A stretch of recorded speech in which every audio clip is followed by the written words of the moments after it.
do things the right way. Yeah. Okay, so we'll start from the beginning. All right. What is your name? My name is Evie. Okay. Yeah. And where were you born? I was born in the UK. And where do you live now? I live in Nicosia, Cyprus. Okay. And what is your occupation?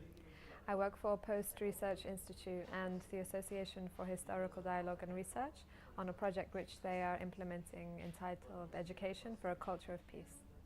Okay. Tell me the story of the division of Cyprus. When did it happen and why?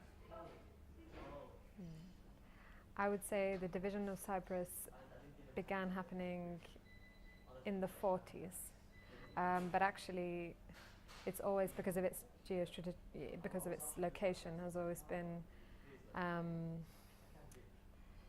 at the core of many different disputes. All the way through its history, from between various different civilizations. The current divide that we have, I would say the seeds were planted. You could go back to the formation of the modern Hellenic Republic, i.e. Greece, and respectively the Republic of Turkey, and the population exchanges there and all this kind of nation building movements there. But specifically with Cyprus, I would say that these two opposing national movements were maybe used by the British, and obviously at the time Cyprus was a British colony, to give new or stronger identities to the two main ethnic communities, which divided them. So I would say the division began in the minds of the people with regards to their identities. The physical division, more or less the 60s, once intercommunal violence broke out. Obviously we're skipping the story and leaving out all the kind of anti-colonial struggle and eventually independence. In the 60s, I'd say probably society became extremely divided, and then there was physical divide facilitated by UNFICYP and kind of earlier versions of that peacekeeping force. And then obviously we had the coup and then the invasion and a very solid division. So there's physical division, social division, and I would say that even once physical division was in place, there were still people working across that divide. So division is something that grows and kind of transcends lots of different aspects of the lives of citizens here, and yeah, it's quite sad to think about its history actually. But okay, great. So, what's the biggest difference between the people on the two sides? Turkish Cypriots have dinner at 6 and Greek Cypriots have dinner at 9:10. Okay. So are you personally, from, your heritage closer to one or the other? Yes. So my parents would definitely say that they're Greek Cypriot. Okay. When I started learning Turkish, I realized that it was a language that was in my roots, if that makes sense. It might just be completely romantic and you just like the language or have an affiliation with it, but it felt very strong. And I actually don't have that feeling with Greek. I just don't feel that kind of really innate connection. So I suppose if I was to do a DNA test, it could prove completely, it could prove something else. And I think all Cypriots have to bear in mind that so many different civilizations have passed through the island, and also depending on who was in power, people would change their identity, in order to kind of improve their standard of living. So there isn't really a way of being sure, at least in my case. I can't trace my family further back than my grandparents and maybe my great-grandparents. So if I grew up in one of the two cultures, it was definitely Greek Cypriot. But in my adult life, I've kind of spent more time exploring, maybe not Turkish Cypriot, but Turkish culture. So now I kind of feel as an individual that there's aspects of both that I can relate to. But at the same time, I'm British, so aspects of both that, I can't really relate to, if that makes sense. Absolutely. So okay, so you're somewhere in between. You're Well, that's how I feel, but I think of the way I'm perceived by both communities, I would say Turkish Cypriots perceive me as Greek Cypriot, and Greek Cypriots perceive me as British. So, yeah. I see. Okay. Um, does the Greek leadership support the division? In Greece or in In Greek yeah, Cypriot division. Greek Cypriot. Greek Cypriot leadership government support the division? Current. As it is, yes. Definitely not. The current leadership is very pro-solution. It seems to be working very hard for it. The rhetoric has definitely changed. You know, it's been very much pro-reconciliation in recent years. Definitely not. No. Okay. And does the Turkish North current leadership government support the division? Definitely not. No. The individual, Mr. Akıncı, who was recently elected over a year or so ago, is very, I feel, you know, in his heart, not just for his politics, but very pro-reconciliation. I don't think either leaders support division, both for more kind of practical and economic reasons, but also because they just believe that Cyprus should be reunited. I really believe that. Okay. So for the South, the Greek South, you know, what do they have to gain by reconciliation? Lots. They have to gain back the other half of their home. This is what both sides stand to gain.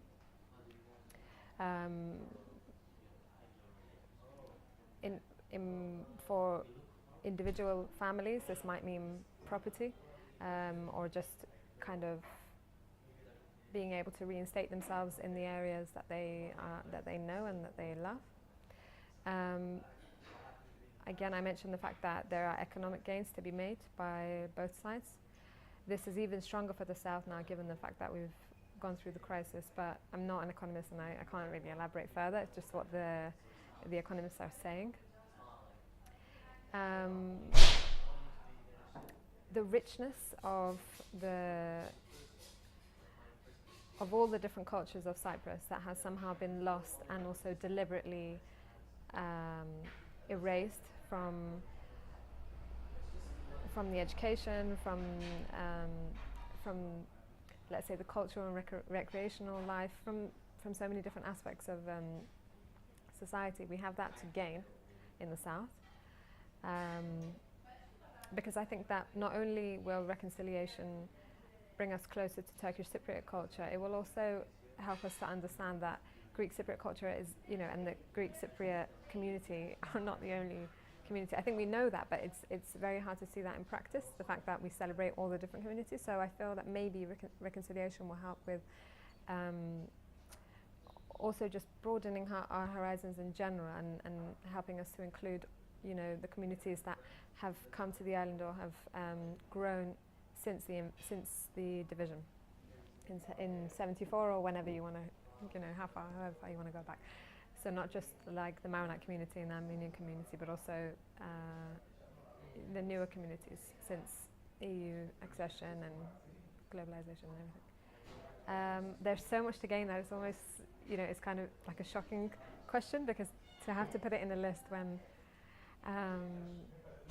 we have to gain everything that we've been you know, been missing out on for all these decades, and I think we have to gain also the benefits of taking more responsibility in the region. So now, because we've been so preoccupied by our national question for so many years, I think we failed in many senses to play the part that we should have been playing in affairs happening literally, you know, within eyesight of our coast. So whether that's in Turkey, you know, and with the Kurdish regions, whether that's in Syria or Palestine and Israel, I think that Cyprus, once reunified and strong, will kind of gain the status and the capacity, let's say, to really play a positive role in these affairs, or at least, you know, not to be so kind of, I don't want to actually, you know, accuse any kind of government of anything, or I just feel that we have that to gain. Okay. And now for the Turkish North, Yeah. what did they have to gain by a resolution? I think probably the strongest thing is obviously the kind of economic isolation.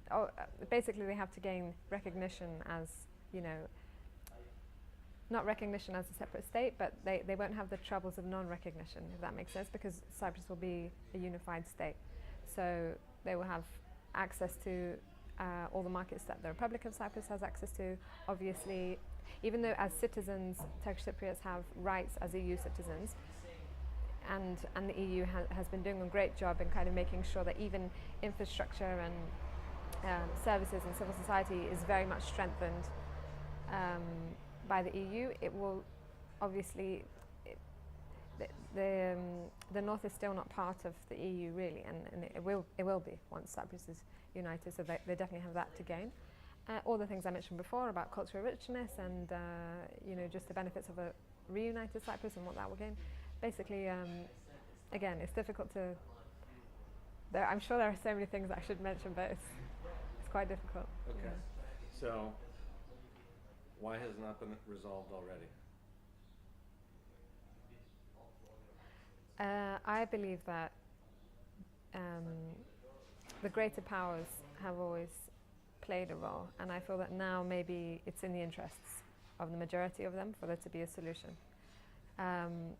That's not to say that the local governments have, you know, been making all this effort, and it's just that there hasn't been the political window. No, actually, you know, I'll feel more comfortable speaking about the South. The main actors of,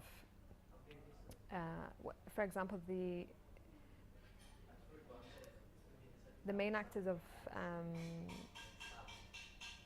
social change, let's say, have kind of maintained this divisive rhetoric, actually. On both sides there's been lots of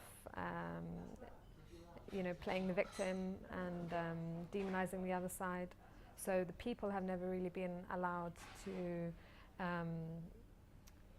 learn to, you know, build confidence for the other side. Many measures are being taken now for that to happen. But actually, to the contrary, for me, education is the main thing. You know, people have been growing up in systems which tell them that the other side, you know, committed these atrocious crimes, and that doesn't contribute to a feeling of we can live together and everything can be fine, and, you know, we can coexist. And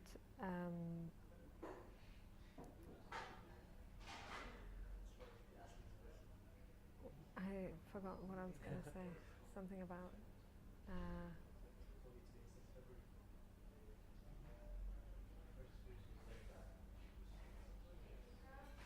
That's a really huge question. What was I saying about education? Okay. I'll have to come back to it. Okay, that's fine. So how would your life change, or how would the life of the average Cypriot change if the wall was removed and anyone and anything could just cross? Well, I wouldn't have to carry my ID card around with me all day. That would be different.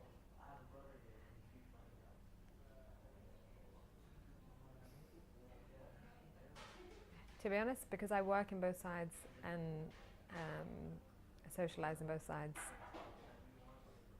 it might not. I'm not sure what the immediate impact on my life would be, but for everyone else, it goes back to what we were saying about what Cyprus stands to gain from the solution. Okay. I think it's key to examine not just what the immediate political settlement will change in the country from day one, but in order to be able to implement and sustain a federation, we will need a complete overhaul of society and the way it thinks and the way it behaves. And this means acquiring the values and the skills conducive to a peaceful society. So going through that transformation, it may take decades, will completely change the lives of everyday citizens, I believe, for the better. So tell me about your project a little bit. Yeah. What are you working on? So, Education for a Culture of Peace as a vehicle for reconciliation in Cyprus. This is the title of the project. And in short, it aims to engage key educational stakeholders, particularly educators, teachers themselves, and students, in workshops designed to help them acquire the values and skills needed for a culture of peace. So we focus mainly on training them and empowering them to become agents of social change, so to ensure that a culture of peace is implemented within schools and then filters out through to the wider community via parents and colleagues. And as well as the trainings, which is maybe the main component of the project, we have a research component, several publications. So for example, we'll be designing a lesson plan manual for a culture of peace, which can be used, it will be trilingual, so it can be used in both educational systems to encourage teachers to implement culture of peace in their classrooms. And we'll be holding various other activities like an international peace education conference based in Cyprus, also a summer theatre camp, which will be looking at theatre and peace education, and various other activities. Okay. Yeah. So how long has it been around, and what sort of impacts has it had so far? The project. Yes. It's been around since, well, it was launched in July 2014. It's a 3-year project. Impact has been that we've trained over 150 educators from across the divide and have brought these teachers together in bicommunal activities, and they have now started implementing their own actions together, and this will culminate actually in a festival that will be held here in May. We are just about to start our youth workshops. We've reached out to 400 young people across the divide, which is quite a huge number given, you know, the fact that it's a voluntary, these are voluntary workshops and etc. And as in, what I mean by that is they're not subscribed, they're not kind of, they won't be imposed on students by the schools or anything like that. It's individuals that felt like this was important and applied. We've also launched, we actually opened a Peace Education Centre and Library. So this is a space which will enable educational stakeholders to reclaim educational space and come together for research and study, and it's just a space for the community to be able to access the basic tenets of a culture of peace, and obviously by communal activities. And I would say that's the main impact so far. Okay, wonderful. Tell me a little about the Home for Cooperation. What does it do and what's it about? Well, like I said, I work for one of the organizations I work for, founded the Home for Cooperation. So I'm not on the H4C implementing managing team, but I can say that in general, it brings together people from all walks of life who have an interest in cooperating for any reason with somebody from across the divide, across the dividing line. So this could be, you know, friends who want to just come for coffee. It could be individuals who want to learn the other language or share or work together on some kind of project. But it's also a meeting point for high-level government officials or chambers of commerce or trade unionists. So in that sense, it's, for me, an extremely important place for the reconciliation of Cyprus, because it fosters dialogue on so many different matters, and the exchange of ideas, and therefore the cultivation of the kind of rhetoric that we need, which will deconstruct these opposing rhetorics that we have on either side, and in that way lead Cyprus into the future. And it gives people, because it's in the buffer zone, it gives people who are not quite ready to cross to the other side that kind of buffer opportunity, let's say. It gives them the opportunity to have the first encounter and interaction with the other community, which can then enable them to kind of spread their wings and really explore what's been hidden from them, or what's been kind of restricted up until now. So Wonderful. So last question. People from all over the world may be seeing this video and have no knowledge about Cyprus. What's the most important thing they should know about what's happening and what's going on in Cyprus now? Deux fois au même endroit. Je dois être passé, c'est la quatrième fois chez les Istanbul. Il va se passer, c'est le PKK, c'est les Kurdes, chérie. Mais c'est la peur, chérie. Oui, c'est les Kurdes. C'est soit sorry for the delay. It's just Think about it. It's okay. yeah, I will. Tu vois, ils prennent la population en otage, c'est vraiment incroyable. Radicalisation. Vous en parlez à l'école? Les gens qui font ah ouais. Il y a eu, à un moment donné, au moment de l'attentat de Charlie, en janvier, il y avait pas mal de discussions.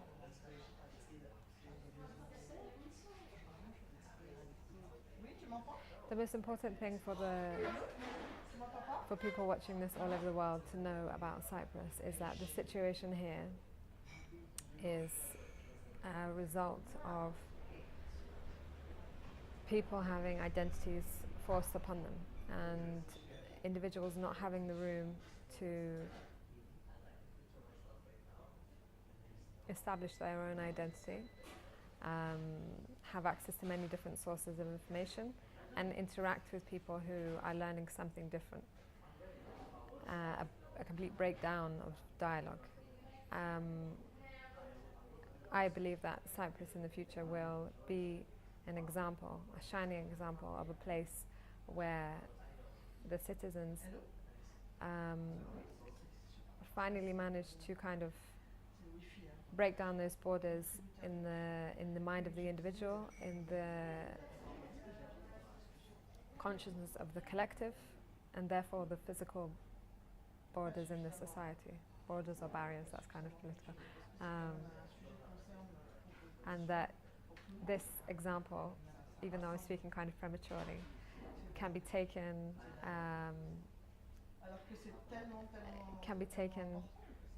on an individual level, so within the self, within a community, and within a nation as well. That's the most important thing I would say.